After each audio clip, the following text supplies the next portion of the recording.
banks unable to deliver. A bank, many banks, one bank, who knows, or maybe just a rumor that doesn't have any validation behind it. They took some of the sting out on the thin markets with these margin, but nothing on the big picture in terms of what we expect. We expect a 90.5 run as a interim target. We expect 333 as a full target, but not the final high. And we expect 4-digit silver in a dollar debasement chronic era where the gold silver ratio will be heading towards single digits between each other. Francis Hunt, founder of the Market Sniper, warns that stresses in thin silver markets may point to deeper delivery risks, despite recent margin adjustments reducing short-term volatility.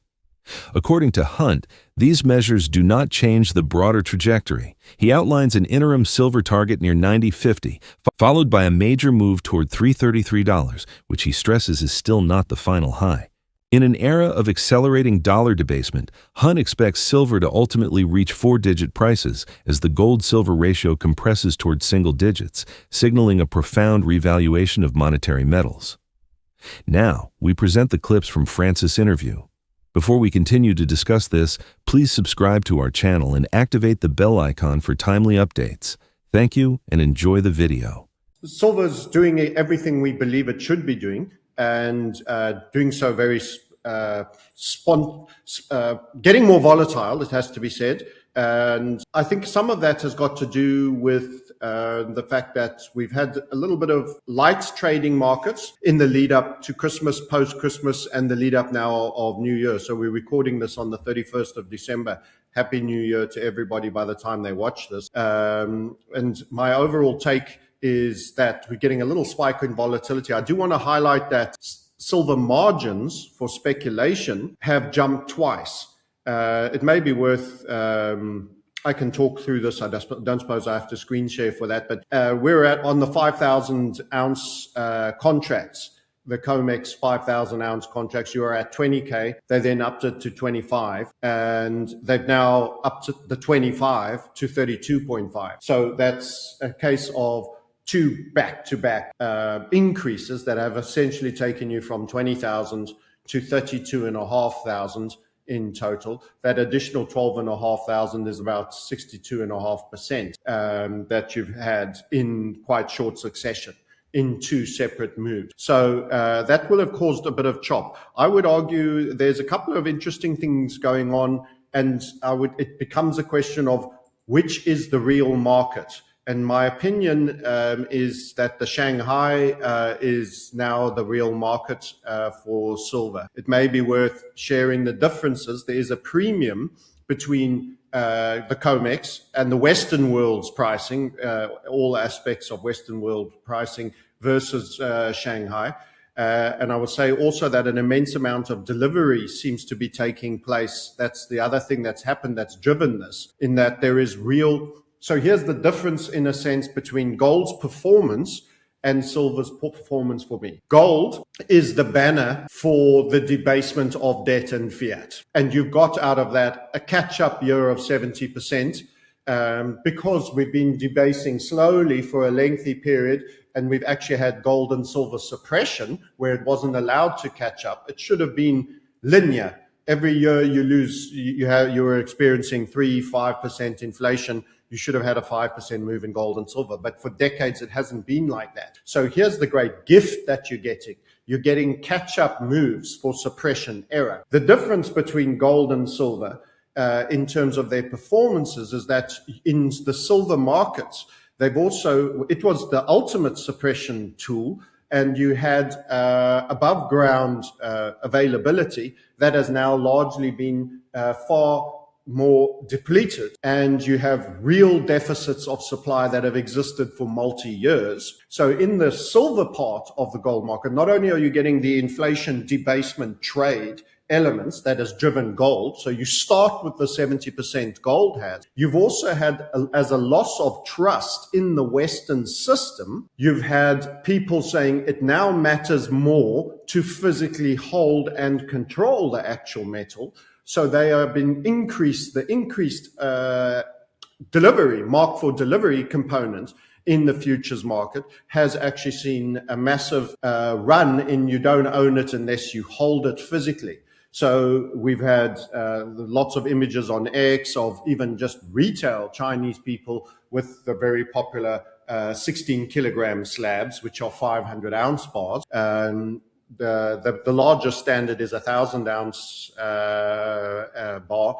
I think I stand corrected that when they say 5,000 ounce, I think it's 5 of the 1,000 ounces is the contract. But I might be incorrect. Someone will correct me below. I'll have to double check that. But anyway, you're having a two-tier pricing system as well. So the West currently represents, in essence, a discount window for the East. And if you want to follow what direction COMEX Silver or your broker in who you're trading with in the silver markets in the Western realm, what's likely to be happening, whether you're going to be going up or down, it's almost more beneficial to be watching the Shanghai price because you get the Asian session and you see what happens there. And the Western market is now following the Eastern market because the delivery market, the most aggressive delivery market, is now in the East. And that's the difference. That's the premium on top of gold. So silver starts with the 70% monetary metal debasement gains that gold has had as almost a natural, that's what they're all getting as monetary metals.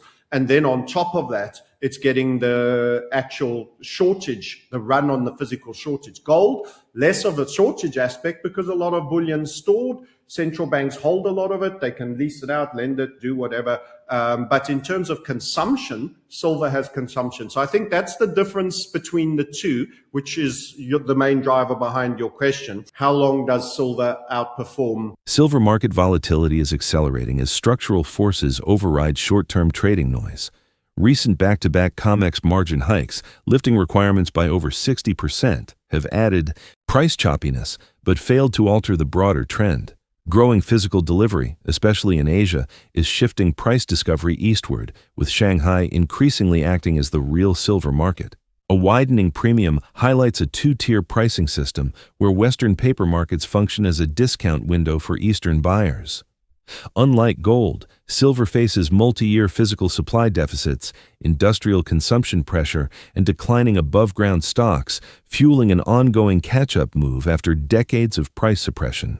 Let's get back to the interview. I think any place that is doing actual delivery on the highest level, as always with technical analysis, they'll always say volume is an endorsement. It's like a number of voters for a certain price. If you have a very thinly traded item, I could list a family held company where me and my family members hold 95% of the equity and we have an IPO with a very minor amount and we let the market push it around. And at any point, we can whale in and buy up our own remaining 5%, or we can dump it. That changes the entire market cap valuation, including for the 95%. So we'll always say to you, volume, true volume is an endorsement for the price. Thin volume is not necessarily as strong an endorsement on the price. So in the case of silver, I'll say where the bulk of the delivery is taking place.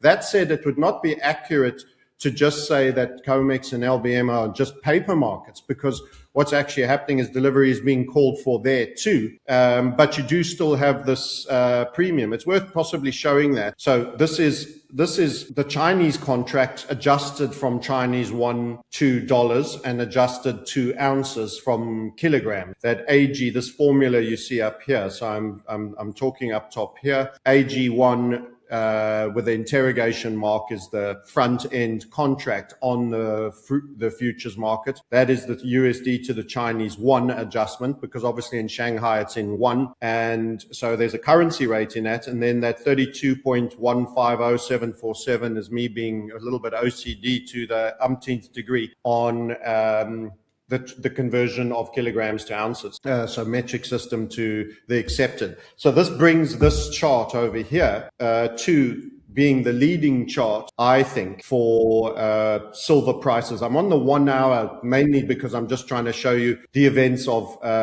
recent, because many people that are regular watchers and viewers, they know already that you and this channel have been suggesting everybody should be bullish the silver market, and they're all wondering what do we make maybe of the recent events with the price. The one on the left here is your US stroke Western world pricing. Let's go with a different color, and it's just your standard silver market. And you can see technically you kind of, this dipped a tiny bit lower. Let's just see, we had a dip down over here. You can see they're trading at different prices, first of all, and there's a premium in the east. So you've got a roughly around 76 at the moment in Shanghai on the formulaic adjustment. Now, I'd imagine markets being relatively efficient, that $4.30 is probably what you would lose if you took delivery in the West at one of the standard areas and shipped in volume. You'd probably have a very marginal profit or a marginal loss.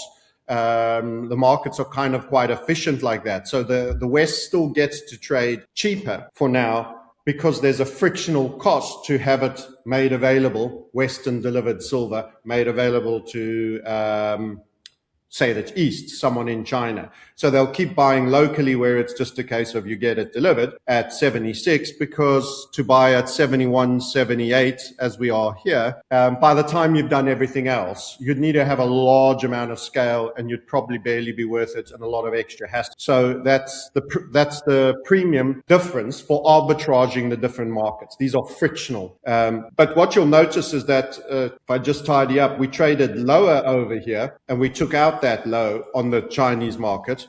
But by the time the Western market opened and it was trading down, the Chinese market started to trade back up towards that. So we got a floor in a little bit earlier, and we've been maintaining that premium. Also bear in mind they have different trading hours. So sometimes one is not available and then the other one drifts on its own. But I'd start to suggest that this formula might be closer to your true market, and then you have to have a feel for the percentage differential. True price discovery in silver increasingly follows where physical delivery volume is highest, as volume ultimately validates price. Thinly traded paper markets can be pushed around, but markets with consistent, large-scale delivery provide genuine endorsement. While COMEX and LBMA are not purely paper markets, delivery is occurring. Pricing power is shifting east. Adjusted Shanghai silver futures trade at a persistent premium over Western prices, reflecting strong local demand and real settlement. Frictional costs limit easy arbitrage, keeping the West temporarily cheaper. Notably, recent pullbacks found support earlier in Shanghai, reinforcing the view that Eastern markets are now leading global silver pricing. Share your thoughts on their analysis in the comment section below. Please support and turn on notifications to stay informed about our latest videos. See you in the following video. Thanks for watching.